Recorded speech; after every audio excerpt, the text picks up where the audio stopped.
Travis Collins has released 7 studio albums and 1 acoustic album of his last record, Wreck Me. He has had #1 albums and won 8 golden guitars and is one of the most dynamic live performers you will ever see. And I can attest to this because I've seen him play live.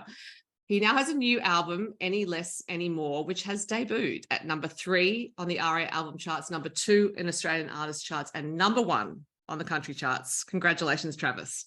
Thanks for having me on. It's a pleasure to talk to you. And this album I've been listening to on repeat. And from the sound of it, the sound of what's on the album, Life is Good. This is a really life-affirming collection of songs. I think it is. That's a really good way to put it. It's life-affirming, and these songs were born in a time of pandemic and catastrophe, and you do a lot of soul searching in that time. I mean, there's really you look too far out externally at what's going on in the world, and it's just absolute chaos and depression. And so I spent that time trying to be productive within myself, and did a lot of growth. A lot of learning about myself, about my resilience, and how much of it did I have, how much of it didn't I have. And I kind of focused on the things that were in my control, that were in the realm of possibility, and that was, figuring out better ways to be in my marriage, better ways to be in my family as brother and son, and better ways to be in my community. And a lot of these songs came from that kind of headspace without really having to try. It was more that there was a shift in life and the music followed. That sounds like it was a conscious decision of yours when faced with a set of circumstances that, no work, you're a touring musician, you play live a lot, that wasn't happening. You could have just, the path of least resistance would have been to not resist, I guess, and just to sit there and let things happen for good or bad. But it sounds like instead you did all those things, but it came from a place of actually saying, no, I am not going to just lie here and feel sorry for myself. Well, I kind of got the sense early on that Pandora was not going back in the box anytime as soon as my optimistic friends thought it might. And, I didn't want to seem like the pessimist in that, but I had music industry friends saying, in March 2020, they were saying, 3 months, this will all be gone. And I just was thinking, this is 2 years from the outset. I'm thinking, there's no way this is gone in a few months. And being that I draw a living from large events, people, dense rooms with lots of people, or, large crowd environments, I thought we're going to be the first ones off and the last ones back. And that's what happened. And, I sort of did freak out for a couple of months and just really, hair turned gray and stressed and all that kind of stuff. But after 2 months of that, I think if you can't change a situation, don't sit around and whinge about it. Just move on. So that's kind of what I tried to do, is just focus on what was within the realm of being able to be possible. And I really just looked a lot closer to home and looked into my relationships and tried to do a lot of self-growth, did a lot of reading, did a lot of reaching out to people and communicating with people that I hadn't been in touch with in a long time. And I really fell in love with playing my instruments again. Like, you see all these guitars here, they would hardly ever get played. Like 2 years ago, they probably wouldn't have even been sitting there. They'd have been in their cases collecting dust over there. And pandemic really got me to fall in love with playing guitar again. And it was such a, therapeutic thing for me, to the point that when we made the record Any Less, Any More, for the first time, I guess more than any other record, considerably more than any other record, I played so much more guitar on this record. Usually I just do the odds and ends that we forgot to get somebody else to do, or ran out of time to get a session guy, so I just try to make something up. But this time we went in with a conscious effort that I was going to try and play as much of the guitars as possible. I was going to try and do a lot of the backing vocals myself, so really gave myself kind of permission to feel confident in my abilities. And that came from just a year and a half of sitting around and just reconnecting with my music, figuring out what it was again. That's so surprises me about guitar in particular, because my image of you always as a live artist is as a really great guitarist as well. So I'm surprised that in the Thank you. studio you were doing the odds and ends usually. Yeah, I've just always struggled with confidence as a guitar player, and I know that a lot of people flatter me and say that we see you live and it looks like you love it, and I my answer to that is live and in the studio are completely different environments, and I'm so happy to pick up a guitar and you know uh, stomp on the overdrive pedal and just give it what it's worth. In that environment, it happens and then it's gone, and Mhm. nobody ever really puts it under a microscope. But when you're in the studio, it's the most sterile environment, and you can hear every tiny little imperfection in your sound, your pitch, your bends, your attack, just your hands in general. I've never had confidence as a guitar player in the studio, and until this album, where it really sort of did a lot for my self esteem as well. And I'm not by any means saying I'm a great guitar player all of a sudden. I don't think any of us have a shift like that. But what it's done to me is made me realize that I probably should give myself a little more credit and play more guitar in environments that aren't just on the stage to really loud atmospheres. So I'm imagining you write songs on guitar. So for you to go into the studio and then not have the instrument you wrote it on be part of the recording for it, maybe it feels a little odd. I don't know. It's really funny because I'll go into the studio, whether it's just as an artist or in a producer environment, and I have a guitar, and I'll be constantly showing the players or the band members the idea, and I'll be playing it to them in the control room, going, "Oh no, this is what I want to hear," and I want to hear it go ja ja ja ja, or I want to hear go go go go go. I'll verbalize those things, or I'll play them, Right. and then I just get someone that's better at executing it than me to do it in the recording session. But I've always been like this close to recording it myself. My instruments are always there in the studio. I just didn't have the self esteem to be the guy that goes red lights on. I'm going to play it. Yeah. But yeah, this album really sort of gave me the confidence to try that more often. And your producer for this album was Stuart Stewart, and I believe you have worked with him before. So, well, at least on Our Backyard, I think with Amber Lawrence. I'm not sure about the producer credits for the other albums, but he must have been pleased that she wanted to play guitar too. Yeah, in fact, he was the one. I hadn't worked with Stuart at all in the past. Amber Lawrence had, but I hadn't. And I thought what I really wanted to do with this was go in with my newfound sort of confidence on what I could do more as a musician and a singer songwriter, but really get my head out of the production side of things, and not let that sort of cloud my mind up too much. And it was really Stuart who continually pushed me to keep persevering with guitar playing and trying out different vocal things where I would have, and I did 100%. Many days on this record, I put my guitar down and yell some expletive through the microphone. Stuart, I'm just effing this and blah blah blah, and he'll be like, "No, let's just have a coffee break and we'll come back and we'll try again." And then you'd come back and something completely different would happen, and suddenly you go, "Oh, well, maybe we are pretty close to the mark here." And so I do have to give massive credit to Stuart there. He was definitely the Trojan horse as far as making me push through that gate and letting everything unpack. I was not giving myself a chance to get through the gate. Right. And I think what you've just described ties in actually with the theme of the title track. So, which is, it's any less anymore. It's about not accepting any less anymore. And it sounds like you've not accepted any less of yourself as a musician anymore. Yeah, and that's kind of the shift of what this I mean, this, like I said, this album is the shadow of my life, and my life was like a realization of going, you know what, I want to live to the most of my potential, and that's not just a career thing for me. In fact, career has always been, and um, I don't mean to sound, less driven or anything like that, but career has always been the smaller part of my life.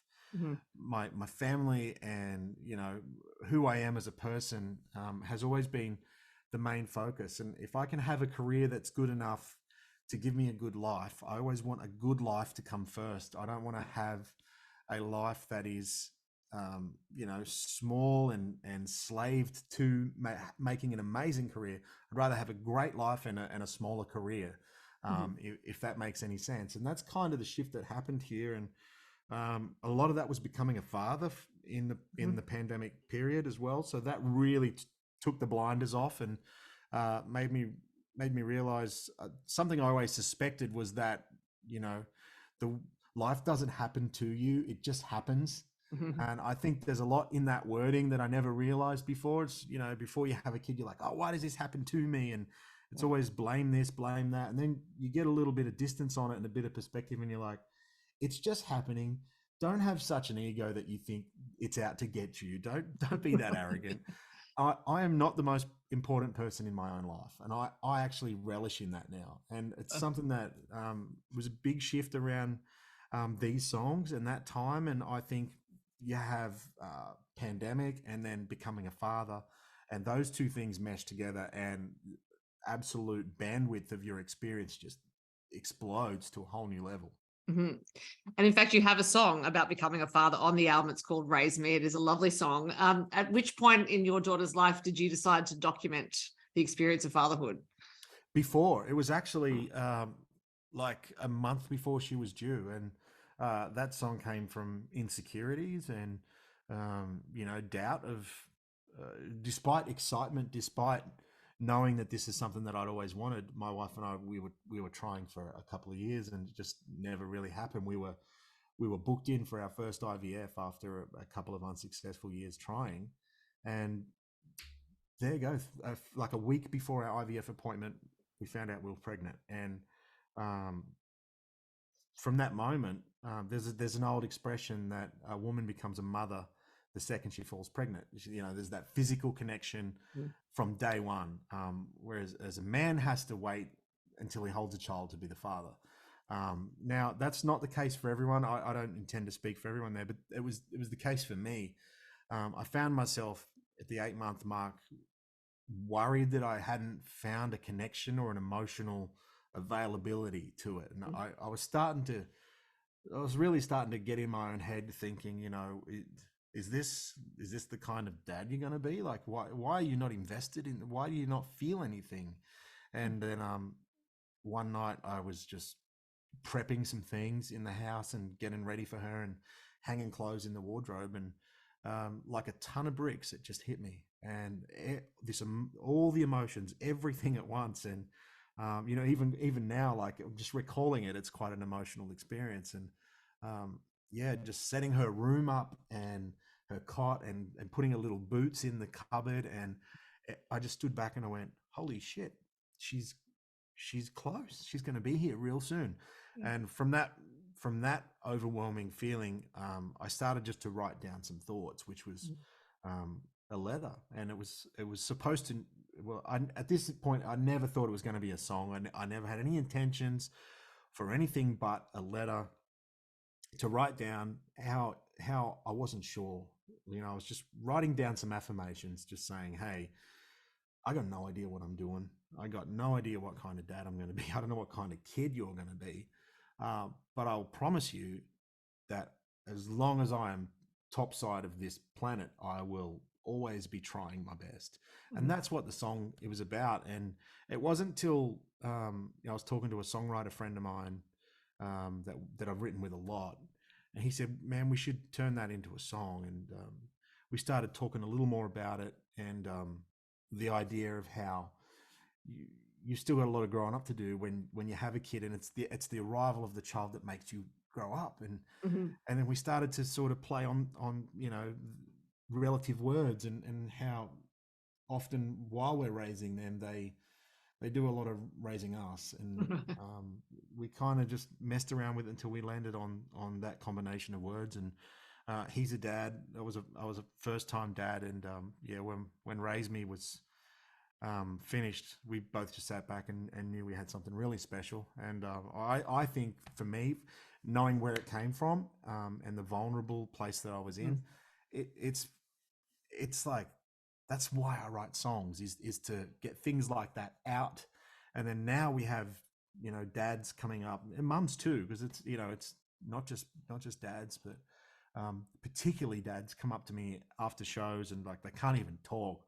They just shake my hand, and their face is quivering, and they're like, that song, you know, and they'll have their 25-year-old daughter there with him, and they'll be like, that was that was us. And it just warms my heart that something that I went through found its place and other people found their place in it, and it brought us all together because somebody said it. Finally somebody said it, what we were Yeah. all feeling. And also, for you to know that the risk you took in being vulnerable was caught, but it was, was held by the audience. That turned out to be not such a risk in the end because they were there for you.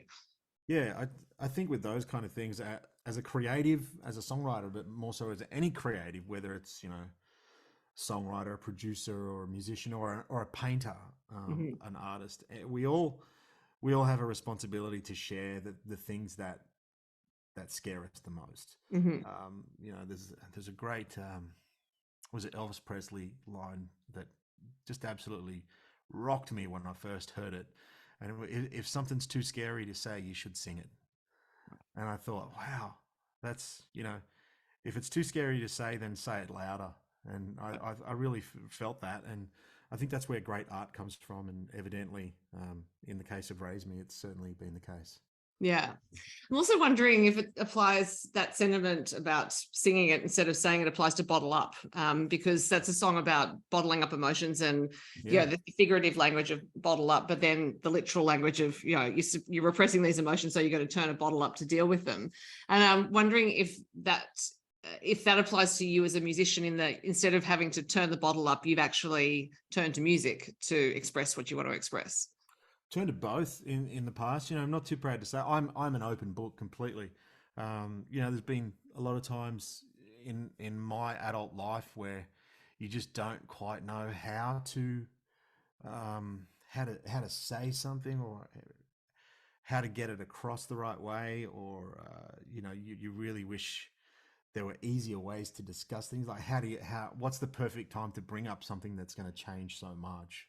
So finding ways to articulate can Mhm. be challenging for blokes. And I just thought, you know, not that I'm trying to promote absolutely getting railed to hide from emotions, but the reality is that sometimes that's what we do. And whether people like to face that or not, culturally, that's what we do.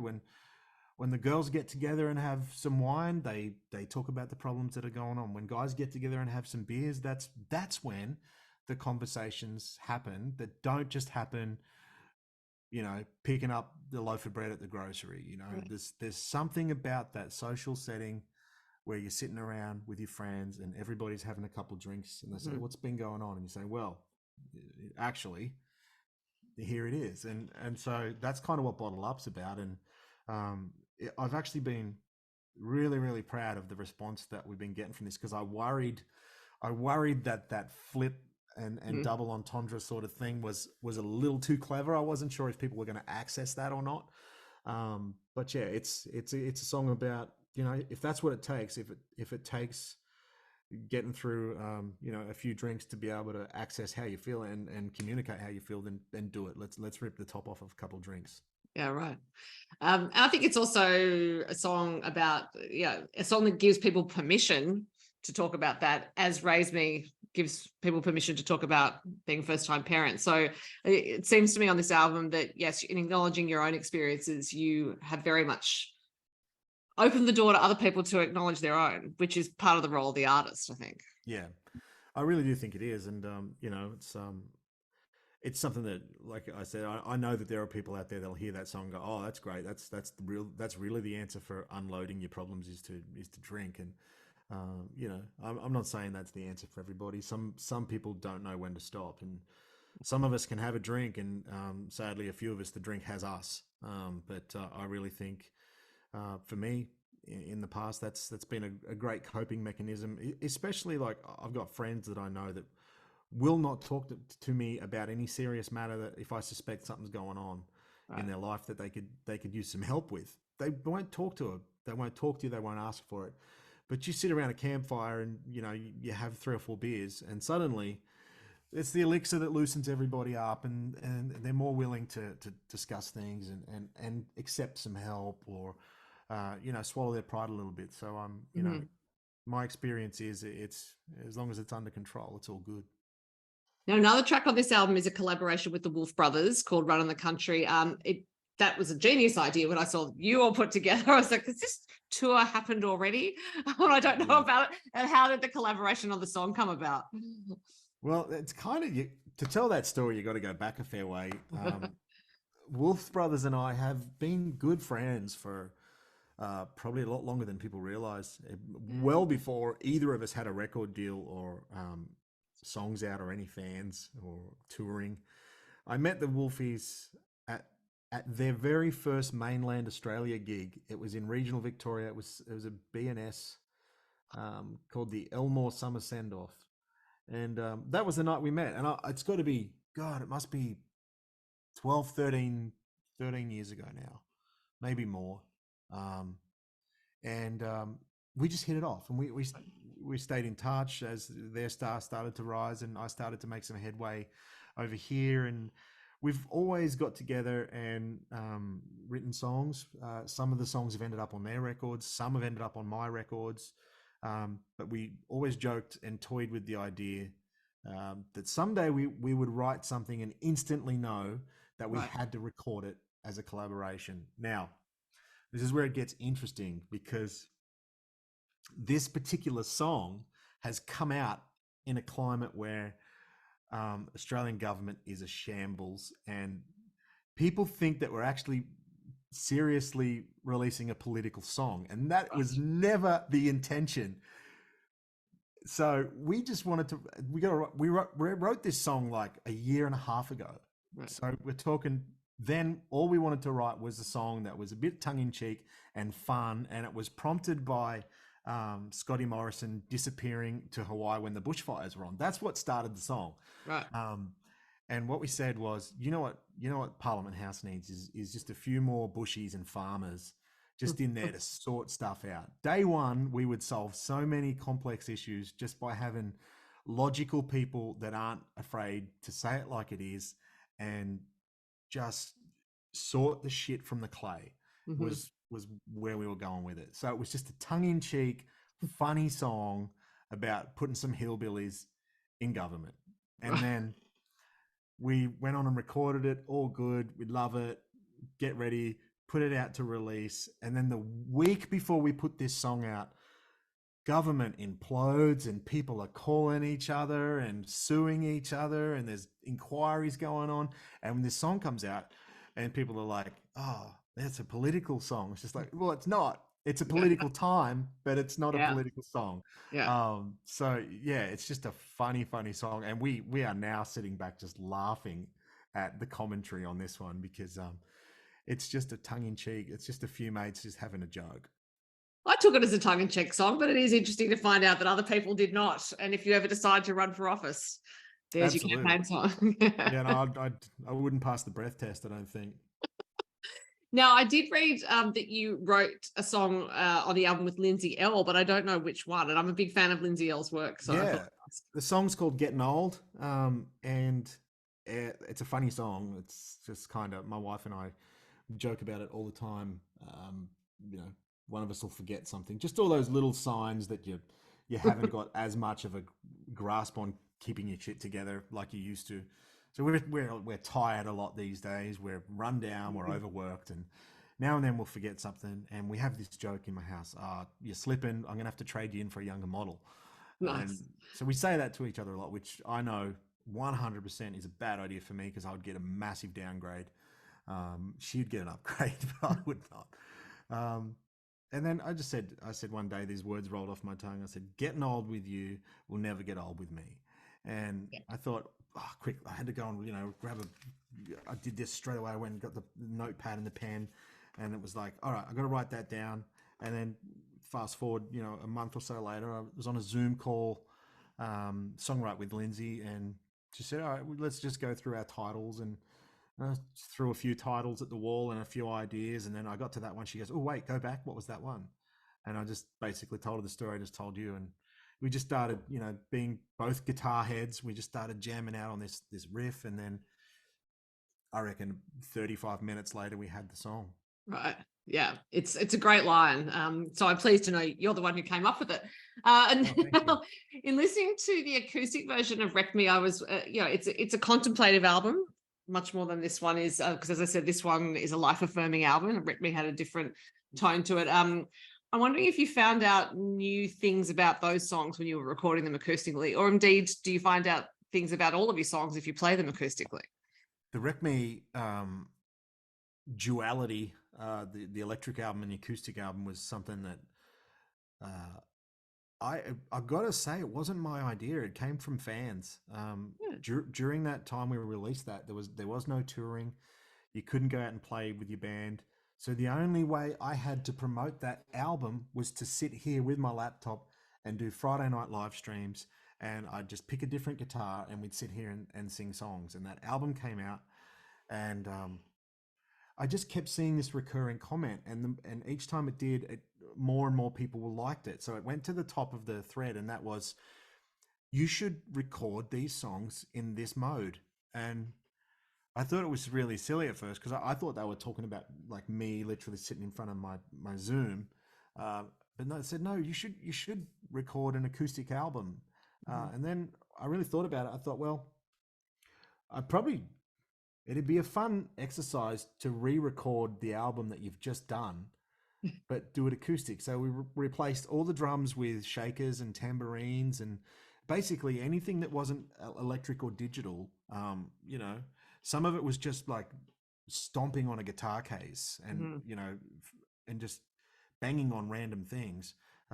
We replaced so many electric guitars with more acoustic guitars, mandolins, and banjos and things like that. So for the first time, maybe the only time in my career, we had Wreck Me, the original album, and then it might have only been 6 months later or something, 8 months. We did a complete um, cover to cover of the same record with more of a sepia tone on the artwork, and it was Mhm. with all the electronic instruments and drums removed. Everything was acoustic, and I got to say, something happened, and I feel like people responded more to that acoustic record than they did the electric one. I mean, chart wise, it wasn't something that we put out and did sales and charts of. It was a digital release only. Um, but yeah, it really found a mark that I hadn't thought of before. So kudos to those fans for bringing that idea up. Right. Now, as you said, that came out of a time of not being able to tour an album, but you have been back on the road, and it seems to have been going well. Although I did see something on your social media that suggested you've been finding the landscape monotonous out the window of the touring bus. Oh yeah, Yes. yeah. Yeah, it's funny. We joke in the band sometimes that we're paid for the 90 minutes that we play on stage, because the rest of the day is a pain in the ass. Right. It's you get up, and like for me in the Hunter Valley, like if there's a flight, it's usually out of Sydney, so I've got to I got to be up and out of this house at least 3.5 hours before my flight to get to Sydney to check in, and then there's the flight, and then there's waiting for all the bags, and then there's usually a 2 hour drive or something on the other end because we play in regional areas. Mhm. So what a lot of people don't see is by lunchtime on a show day, we've usually done probably 7 hours of traveling. And Right. then there's sound check, and then there's trying to find good food or a decent coffee or something like that. If you're lucky enough to do a meet and greet, you get a bit of excitement of meeting some people before a show, and then bang, you're on.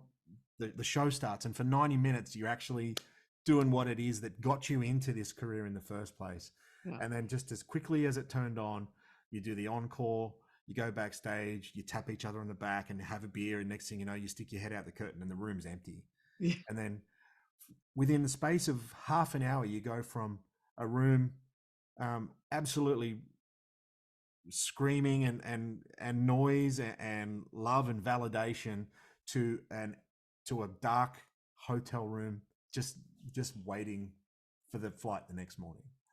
And it's a really crazy juxtaposition of worlds, Mhm. because it's so isolating at times. Like despite that 90 minutes where you're with everybody that came to see you, you spend the rest of the day just trying to keep up with home on the phone call, and doing video calls with your daughter, and trying to be present. But Yeah, sometimes it can be a lot to get through, but yeah, we recently posted just some piss take videos of um, Western Australian landscapes. We were out on tour, and it was a 6 hour drive up the Oh, coast, and it was just like, oh, look out that way, nothing changed for 6 hours. Look out that way, nothing changed for 6 hours, and it was just like sitting on a plane. Like in the time we drove from the airport to the gig, you could have flown to Tahiti. I- that is one of the things that is wild about this country. But also, you talking about that experience of, after the show's over, an empty room. I also think it must be really hard to manage the adrenaline levels of throughout a day like that. You're up early, you go to the airport, sound check, things are building, show, nothing. So, Yeah. it's Well, quite. I'm sure you're used to it, but yeah, it would be tricky to manage. I think it is noticeable when you have like different personnel come into the crew or the tour. But I think over the years, I've man, some of my band members coming up 12 years, 10 years. Some are 8 years. Like we're all 8+ years together, Mhm. Right. um, and some longer than that. So I think we've really identified when to hit the go button, when to just lay off, when to give each other space on our phones to check in with home or do some work. We've really figured out when to get in each other's face and when to stay out of each other's pocket. Um, and I think that really makes a big difference, that familiarity with the personalities around you. Because we notice like if we have to get somebody come in, say my bass player, has to go to a family wedding or something, we get a sub guy in for that weekend or whatever, and you just feel the difference in personalities, and everyone's trying to be chill, and the new guy would be trying to amp everyone up, and it's just like we know what we're doing. Yeah. We'll Did amp it up before. when we Yeah. have to. Yeah. But yeah, it is interesting. Yeah. Well, the go button will have to be pushed for the Gimpy Muster and the Denny Ute Muster you have coming up. I imagine you've played both of them many times before. Yeah, Gimpy probably a lot more than Denny. But I have been lucky to play Denny. I feel like maybe 6 or 7 times in my career now, and it's always one where you want to turn up with a bigger go button each time, and we're really striving for that this year. Even out on this tour, we're at the moment we're playing clubs, but we're constantly trying to keep our headspace in larger events. And how is this show going to work when we get to Gympie? How's it going to work when we get to Denny? Mhm. So we are playing the usual touring circuit that we've done, but we're doing it in a headspace of let's get our ducks in a row. So when we get to these places next, we got to lift the bar from where we've been. And I think that's where I'm enjoying the touring at the moment, is really trying to learn new things, and how can we you know give give the crowd more of ourselves when we don't know how to do that yet. Like, how can we unlock the next level, and then how can we give them a better experience than we feel like we have in the past? And so you're constantly trying to come up with new things. And I feel like we got some great or we'd call them tricks. We got some great tricks up our sleeve for the next few large stage events we're at. And I think that what you've also described speaks to the technical difficulty of pulling off a great festival show. It's not just, hey, show up, plug in, maybe do some rehearsal, whatever. It's actually that mindfulness several months out is what you're talking about, is actually working towards that, thinking about how you can tweak the show so that when you arrive, because a festival set's probably only an hour, not the 90 minutes you used to with a club show, it's Yeah, actually making the most of it for the audience. And I think that comes, well, I'm sure as a musician and a performer, you want to be the best you can be, but it also speaks to me of wanting to do the best for the audience, making sure that you're really delivering for them. totally. That's 100% where I'm at with my thoughts now, and um, just thinking about the moments that they're going to take away. When I like to think of the fan the next day talking to someone that wasn't at the show, and like, oh, we seen Travis Collins last night, and they're like, oh, how was he? Oh, he did this thing. And what is that thing? What is that going to be? How do we get that? And how do we make three of them within that 60 minutes? And that's where we're at now. It's just like, it's great to go out there with all the energy and to jump around and play the songs and all that sort of stuff. And um, I don't think we can be more energetic than we've been in the past. It's now figuring out how do we maintain that level of energy, that level of output, and that level of connection, but also use the scale. Use the Mhm. scale of where we're at. So, how do we use all this junk hanging from the roof, the screens, the spotlights, the large crowd? How do we use the crowd to become part of the show, and how do we control them so they become our go button? Yeah, right. Interesting. Yes, I love talking about work, so I could keep asking questions about that. But I've had you talking for a while, and I'm going to end on a non-music question, Yeah. which is that I read recently that you joined New South Wales Fire and Rescue. Yeah, absolutely. Um, it's not something I talk about a lot. But I did get outed on TV a couple of weeks ago. They had photos of me in my my station gear. But it's another thing it's something I've always wanted to do. When I was a kid, I think I was torn between the two coolest jobs in my mind were to go on tour with a band or be a fireman. And I thought, I don't know why, but so much of my life I thought you couldn't do both. You had to do one or the other. And then along came pandemic, and again, it comes back to that first question: what can I do now? What am I in control of? And I thought, okay, well, you can be more present in your community. How can you be more present in your community? Maybe it's time to look at the firefighter thing, and made a few inquiries, and absolutely blown away to find out that the station just 2 minutes from my house had a massive shortage of firefighters. And so, yeah, I went and did the training up at Armidale, 2 rounds of training. Yeah, got my tickets, and haven't looked back. Even though we're back at touring at full scale now, it's a great bit of my life that I love, because it keeps me in a team environment. And if I'm completely honest, and I often don't like to talk about this because people misconstrue it. When I'm on tour, and I try to be well aware that while it's my name on the wall and the lights and the noise and everyone's there to see me do what I'm doing, there is, I suspect, an element that you never really get the true interaction with people person to person, because they're a person, but they're treating me like a star.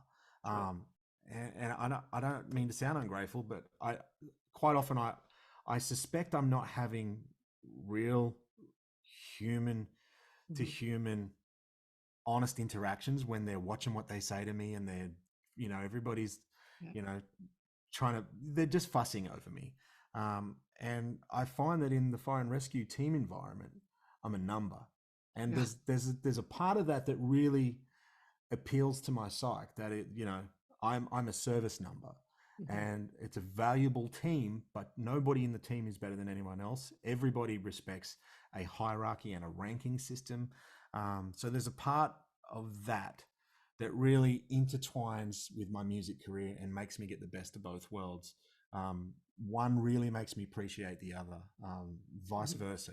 It's the stuff that I do with fire and rescue really makes me love my music career, and my music career stuff really makes me enjoy the larrikinisms and the fun and the challenges and the team obstacles and the things we have to do on emergency call outs. So they're both integral things that connect. And I know they don't seem like likely pairing, but for me, in my world of where I'm at, I'm so happy to do both.